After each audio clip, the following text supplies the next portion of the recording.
Today's President's Day, so markets are closed, and it's killing me, man.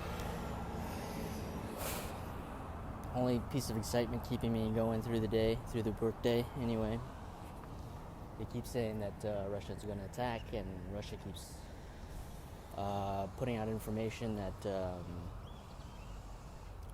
Ukrainians are attacking, and whether it's a false flag or not, they say it is, but. Putin is supposed to decide today whether or not they're going to recognize the DPR and LPR as sovereign states. And Ukraine says that's going to violate the Minsk agreement. And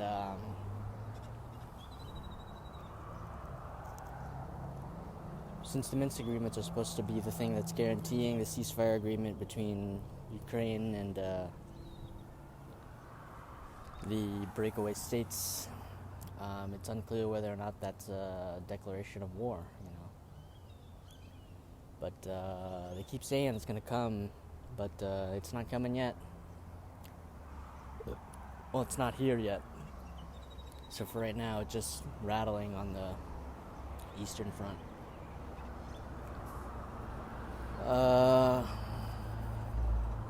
The situation is just untenable. We've got domestic problems here in the North America region. Specifically, you have the whole trucker thing going on.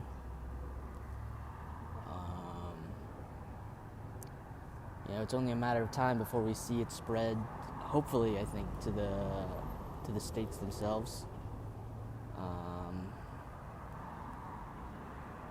Just a wild situation. It's untenable, really. The people are crying out for help, and they're crying out for a leader to call upon them to do something about it. But there's a large block of people who are still quite pacifist about the whole thing, and there's a large block of people who are calling for, civil disobedience, a la MLK, and then there's another group of people who are really by any means necessary, Malcolm X type thing, So, it's how we're going to get ourselves out of this mess. Is the MLK faction going to win? Hopefully we don't have to resort to violence, but, we'll see.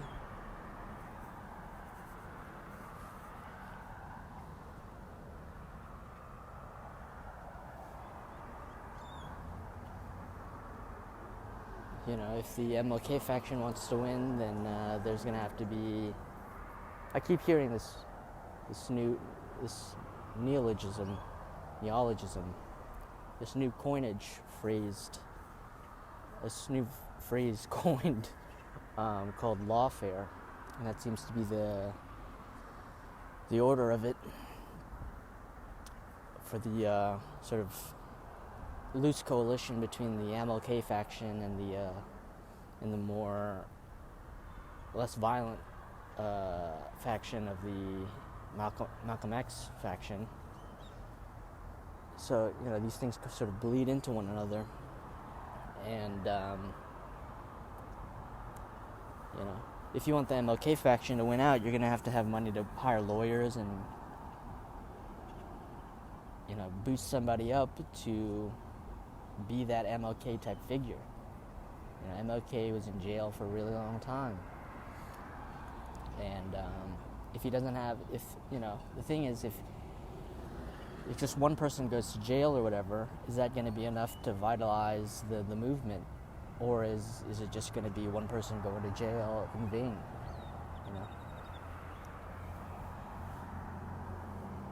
But the situation is looking really bad. It's really bad. Whether you're for peace or you're for the war, people are not happy. It doesn't matter how you cut the bread, It doesn't matter how you slice it. People are unhappy. There's a rotten core. And we're going to have to excise that rotten core. And really the only area of debate is how you excise that rotten core, because everybody sees it, whether you're on the left or you're on the right. I think everybody sees that situation is untenable. And so those are your options. Your options are civil disobedience a la MLK, or a violent insurrection, or hoping that this world war fixes everything, which doesn't matter how you look at it. It's not good. It's not good. The people are itching for change, and it's just a question of how you implement that change, how you get that change to happen. And it's tough because personally I'm on the side of the World War narrative, because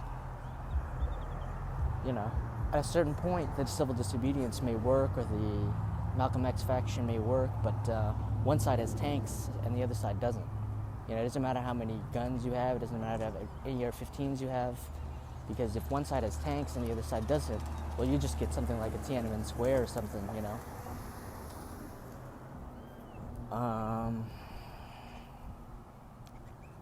and so to sort of make light of the whole situation, they say the only thing that stops a bad guy with a gun is a good guy with a gun. Well, I said that the only thing that stops a bad guy with a tank is a good guy with a tank, and none of the sides are good, and none of the sides that are good have tanks. And so, when you start seeing tanks rolling through, I think we'll see, it's a real bloodbath out there.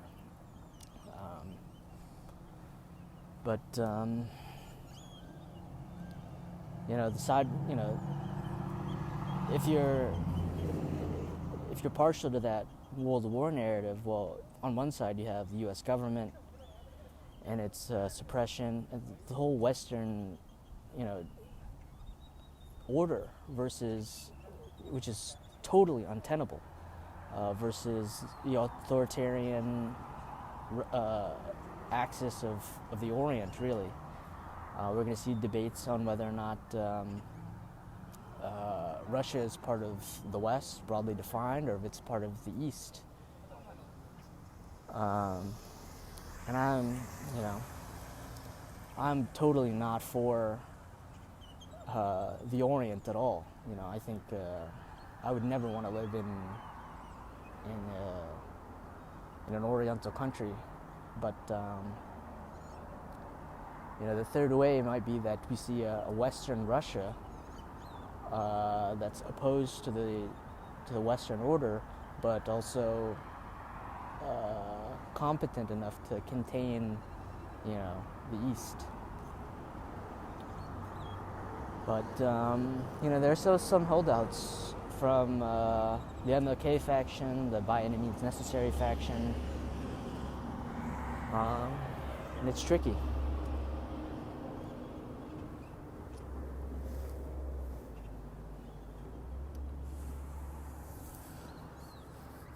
But we won't know until it happens.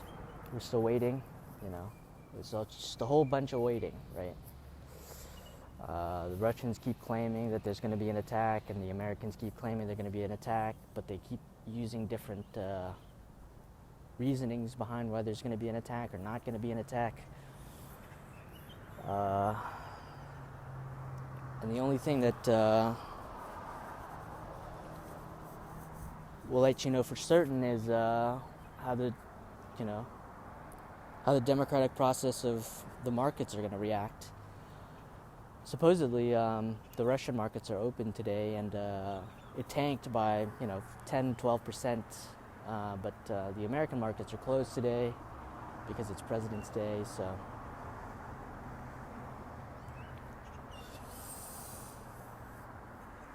we don't know. Is there going to be a flashpoint, or is this just going to be a brutal war of attrition?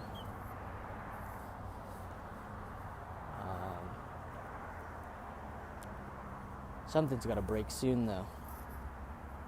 It's not even a question of if something's going to break. It's a question of when it's going to break, and it's going to break soon.